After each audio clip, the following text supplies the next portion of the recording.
Morning बच्चों, good morning. आज इस वीडियो में हम पढ़ेंगे क्वाड्रेटिक पॉलिनोमियल। लीनियर पॉलिनोमियल हमने इससे पहले वाली वीडियो में कवर कर लिया है, तो जल्दी से शुरू करते हैं क्वाड्रेटिक पॉलिनोमियल। सबसे पहले इसकी जनरल फॉर्म देखते हैं। पॉलिनोमियल डिनोट कैसे करते हैं? Polynomial in variable of x। तो इसकी जनरल फॉर्म क्या होती है? ax² plus bx plus c। ये हमारी क्वाड्रेटिक पॉलिनोमियल की जनरल फॉर्म होती है। इसमें आप देखेंगे कि x की मैक्सिमम पावर कितनी आ रही है? 2। तो इसके सॉल्यूशन भी कितने होंगे हमारे पास? 2। और इसकी डिग्री कितनी है पॉलिनोमियल की? 2। तो ये हमारा पॉलिनोमियल होता है क्वाड्रेटिक, और ये होता है हमारा, इसकी जनरल फॉर्म ये होती है 2 पावर 1 पावर और 0 पावर। ठीक है, अब क्या है, हम एक एग्जांपल लेते हैं। आप इधर देखेंगे, मैं यहाँ पे एक एग्जांपल लेता हूँ, x² प्लस 8x माइनस 9। अब मैं इसका सॉल्यूशन करता हूँ तो आप देखेंगे इसके दो आंसर आएंगे।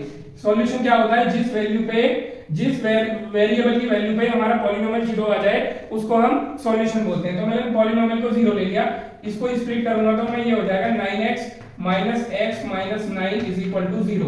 यहाँ पे मैं x कॉमन ले लेता हूँ तो आ जाएगा x प्लस 9 माइनस 1 कॉमन ले लेता हूँ तो x plus 9 is equal to 0।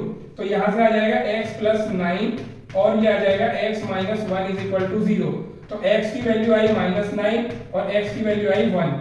तो मेरे ये दो सॉल्यूशन आ गए। अब आप ये देखो कि अगर मैं इन्हीं रूट्स से पॉलिनोमियल को दोबारा बनाना चाहूं तो मुझे क्या करना पड़ेगा? 9 को इधर लेके आना पड़ेगा, यानी जो रूट्स है उसको x में से माइनस करना पड़ेगा। यानी मैंने x माइनस 9 करा तो x प्लस 9 बन गया, और इसको इधर लेके आया तो ये हो गया x माइनस 1। फिर इन दोनों का मैं मल्टीप्लाई कर दूं, यानी इस प्रोसेस को अगर मैं रिवर्स करता चला जाऊंगा तो ये मेरा पॉलिनोमियल बन जाएगा। तो आज हम यही रिलेशनशिप यानी रूट्स और कोफिशिएंट यानी 8, 9 और 1 जो है इनके बीच में हम रिलेशनशिप देखने वाले हैं। तो हम क्या करेंगे, मैं इसके जो रूट्स हैं यानी जो इनके सॉल्यूशन है उनको लेट कर लेता हूं। लेट रूट्स जो है वो हमारे दो हैं, अल्फा और बीटा। तो अब मैं क्या करूंगा, ये पॉलिनोमियल मुझे कैसे मिल सकता है? यानी ये same to same polynomial ax² plus bx plus c मुझे कब मिल सकता है?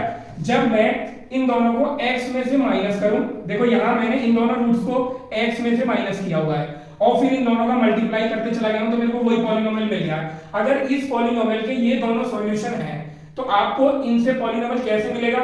इसको x में से माइनस करो, इसको भी x में से माइनस करो, यानी x माइनस अल्फा और x माइनस बीटा। आप माइनस करेंगे और इनको आप मल्टीप्लाई कर देंगे तो हमारा पॉलिनोमियल बन जाएगा। लेकिन इसमें बाहर हमें एक कांस्टेंट लगाना पड़ता है k। अब ये k क्यों लगाते हैं इसका कॉन्सेप्ट भी हम यहां से समझेंगे।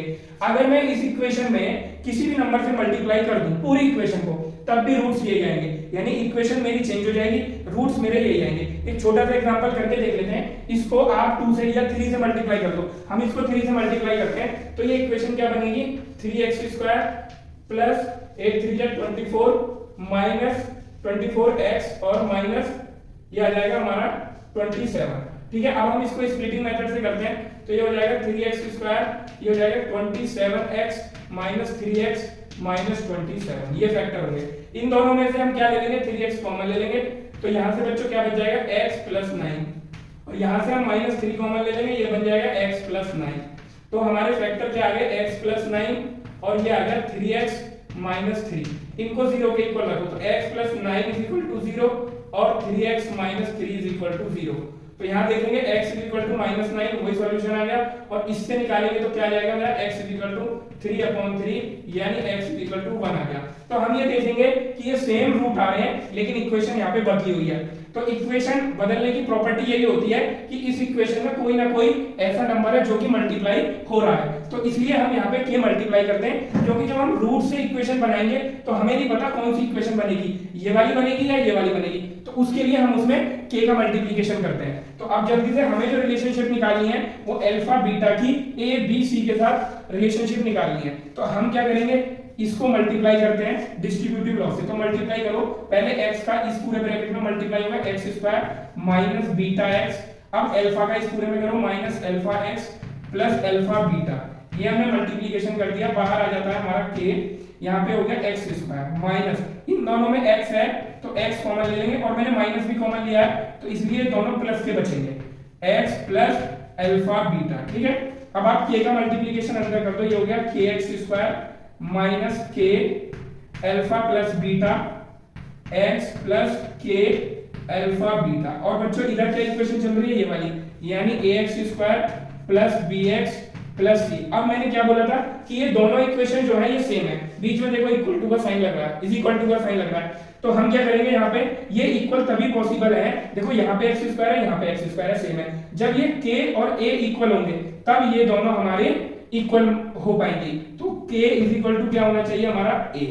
दूसरा x के कोफिशिएंट को x के कोफिशिएंट से कंपेयर करो, तो यानी जो हमारा ये है माइनस k और अल्फा प्लस बीटा जो है वो इक्वल इज इक्वल टू होना चाहिए b के, और ऐसे ये जो पूरा कांस्टेंट है हमारा k अल्फा बीटा ये होना चाहिए हमारे c के इक्वल। ठीक है, तो अब मुझे अल्फा बीटा इनकी हेल्प से एलिमिनेट करके इनको सॉल्व करना है। अब ये देखो ये इक्वेशन 1 है, ये 2 है और ये 3 है।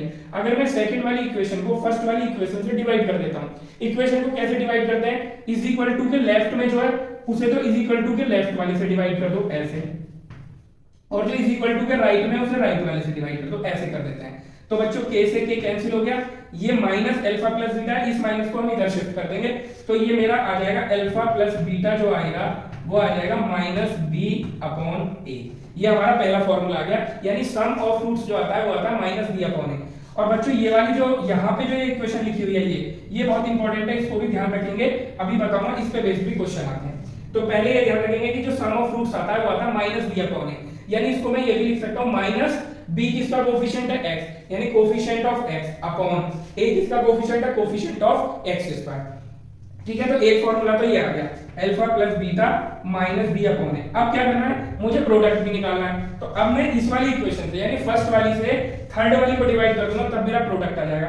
तो ऐसे डिवाइड करना है इक्वेशन को, लेफ्ट हैंड साइड को लेफ्ट हैंड साइड से आप डिवाइड कर दो k, और राइट हैंड साइड को राइट हैंड साइड से डिवाइड कर दो, तो k से k कैंसिल हो गया, ये आ जाएगा अल्फा बीटा, यानी प्रोडक्ट जो होता है वो होता है c अपॉन a। यानी इसको मैं कैसे लिख सकता हूं, इस ये दो फॉर्मूले हमारे बच्चों आ गए, एक होता है sum of roots alpha plus beta होता है माइनस b अपॉन a, और अल्फा बीटा होता है c अपॉन a। यानी हम इनको कैसे दूसरी फॉर्म में कैसे लिख सकते हैं, अल्फा प्लस बीटा को मैं यहीं पे लिख देता हूं, ये है माइनस, ठीक है, कोफिशिएंट ऑफ b, b यानी b किसका कोफिशिएंट है x का, तो कोफिशिएंट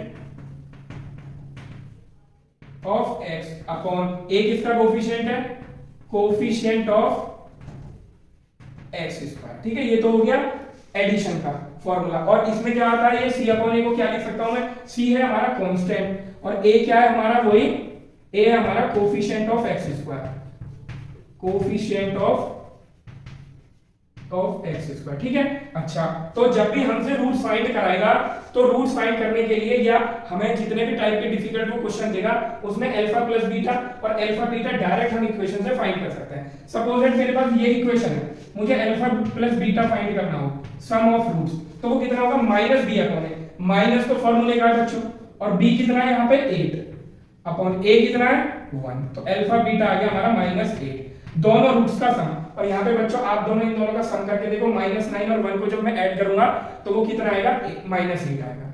ठीक है, तो अल्फा बीटा, और अगर इससे हम निकालेंगे अल्फा बीटा डायरेक्टली तो होता है c अपॉन a, c कितना है -9 और a कितना है बच्चों मेरे पास 1, तो ये आ गया हमारा -9। आप इन दोनों प्रोडक्ट को मल्टीप्लाई करके देख लो, -9 इंटू 1 कितना आएगा आपके पास, -9। तो हमने ये जो रिलेशनशिप फाइंड करी है वो इसलिए फाइंड करी है ताकि अल्फा प्लस बीटा और अल्फा बीटा हम डायरेक्टली फाइंड कर लें।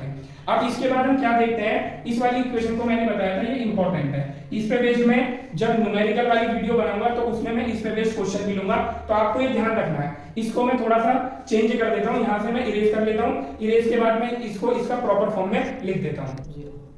अब ये मैंने क्या किया है, इस वाली इक्वेशन को आप देखो, मैंने इस टाइप से लिख दिया है k x स्क्वायर माइनस ये अल्फा प्लस बीटा क्या है, इस इक्वेशन के रूट्स थे दोनों मैंने लेट किया था, तो यानी sum of roots into x plus product of roots, ये हमारा जो होता है ये फॉर्मूला बन जाता है। इस पे बेस्ड क्वेश्चन कैसे आते हैं, इसका एग्जांपल मैं यहां भी करा सकता हूं। सपोज दैट मेरे को दिया है कि एक क्वाड्रेटिक इक्वेशन है जिसके रूट्स हैं -9 और 1, ये ऊपर का भूल जाओ, वो ये गिवन देता है कि दोनों रूट्स उसके ही हैं, तो मुझे इक्वेशन फाइंड करो। तो इक्वेशन हम कैसे फाइंड करेंगे, इक्वेशन फाइंड करने के लिए मेरे को सम ऑफ रूट्स फाइंड कर लो, ये मैंने फाइंड किया था -8 आ गया अल्फा प्लस बीटा, और प्रोडक्ट ऑफ रूट्स यानी इन दोनों का मल्टीप्लिकेशन फाइंड कर लो -9, और इस फार्मूले में यहाँ पे आप रख दो तो देखोगे आपको यही इक्वेशन मिल जाएगी, यानी k और यहाँ पे आ जाएगा x square minus sum of roots कितना आया -8 और ये हो रहा है प्रोडक्ट ऑफ रूट्स कितना आया हमारा -9, ये -9 यहाँ पे आ जाएगा। तो आप देखेंगे और यहाँ पे x, यहाँ पे सम ऑफ रूट्स -8 और x plus product of root, अब ये देखेंगे माइनस माइनस कितना हो जाएगा ये प्लस, तो मैं अगर इस ब्रैकेट को हटा देता हूं तो ये आ जाएगा प्लस 8x। तो देखो यही इक्वेशन बन गई, लेकिन यहाँ पे ये k क्या डिनोट कर रहा है कि ये जो दोनों रूट्स थे, ये ब्रैकेट हम हटा देते हैं, ये जो दोनों रूट्स थे यानी -9 और 1 वो इस वाली इक्वेशन के भी थे, 3x² + 24x - 27। तो अगर ये उसके रूट है तो k की वैल्यू यहाँ पे 3 आ जाएगी, अगर ये इसके रूट्स हैं तो k की वैल्यू 1 आ जाएगी। यानी ये जो दोनों रूट्स हैं ये ऐसी बहुत सारी इक्वेशंस के रूट्स होंगे, इसलिए यहाँ पे बाहर हम k को डिनोट करते हैं। अब इस पे बेस्ड हम देखेंगे 2-3 क्वेश्चन लेके देखते हैं क्या डिफिकल्ट क्वेश्चन और क्या फॉर्मूला हम यूज करेंगे।